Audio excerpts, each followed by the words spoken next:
सभी योग के विद्यार्थियों को ओम नमस्ते। मैं आलोक कुमार पटवा आज के इस व्याख्यान में चर्चा करने वाला हूँ हठ योग प्रदीपिका में वर्णित 10 प्रकार के यम तथा 10 प्रकार के नियमों की। क्योंकि कई बार परीक्षा में ऐसा पूछा जाता है कि हठ योग प्रदीपिका में कितने प्रकार के यम और कितने प्रकार के नियम का वर्णन किया गया है। ठीक है, तो आज के इस व्याख्यान में हम उसी 10 प्रकार के यम और 10 प्रकार के नियमों की चर्चा करेंगे। तो चलिए प्रारंभ करते हैं। तो प्यारे मित्रों, जैसा कि हम आप सभी जानते हैं कि हठ योग प्रदीपिका योग का एक अत्यंत ही महत्वपूर्ण ग्रंथ है।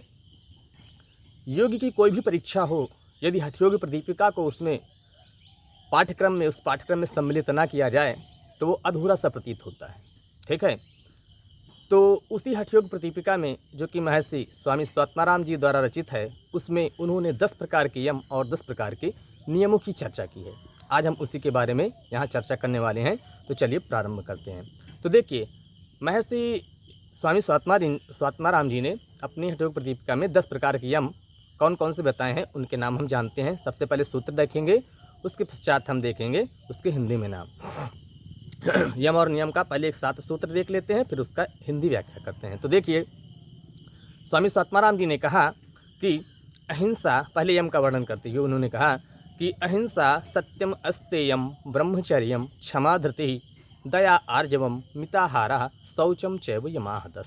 ये 10 यम बता दिए गए। ठीक है, फिर उसके पश्चात उन्होंने नियम का वर्णन किया और उन्होंने कहा कि तपः संतोष आस्तिक्यम दानम ईश्वर पूजनम सिद्धांत वाक्य श्रवणम ह्रीमतिश्च तपोहुतम नियमाह 10 संप्रोक्ता योग शास्त्र विशारदई। ठीक, इस प्रकार से ये 10 नियम बताएं। अब हम देखते हैं एक एक का।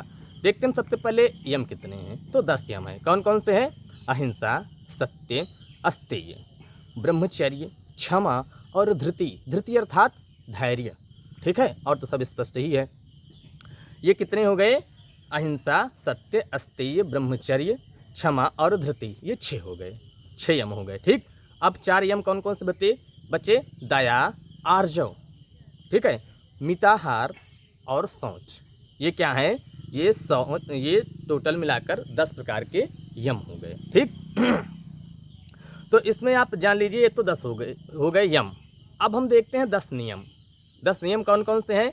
नंबर 1 है तपः संतोष। दूसरा आस्तिकता अर्थात ईश्वर के प्रति समर्पण का भाव, ईश्वर को मानने की जो इच्छा होती है उसी को आस्तिकता कहते हैं। ठीक है, तो तपः संतोष आस्तिक्यम, तप, संतोष और आस्तिकता, ये 3 नियम हो गए। ठीक है, यमों की चर्चा मैंने पहले कर दी, अब नियमों की चर्चा कर रहा हूँ। तो तप, संतोष, आस्तिकता, दान, ईश्वर पूजन कितने हो गए? 5 हो गए। सिद्धांत वाक्य श्रवण 6 हो गए। ठीक है, ह्री मतलब लज्जा। ठीक है, मति मतलब बुद्धि, मतलब स्थिर बुद्धि होना चाहिए, शुद्ध बुद्धि होना चाहिए, ये बताया है। ठीक है, तो वही कहा ह्री मति। च और तपो और हुतम।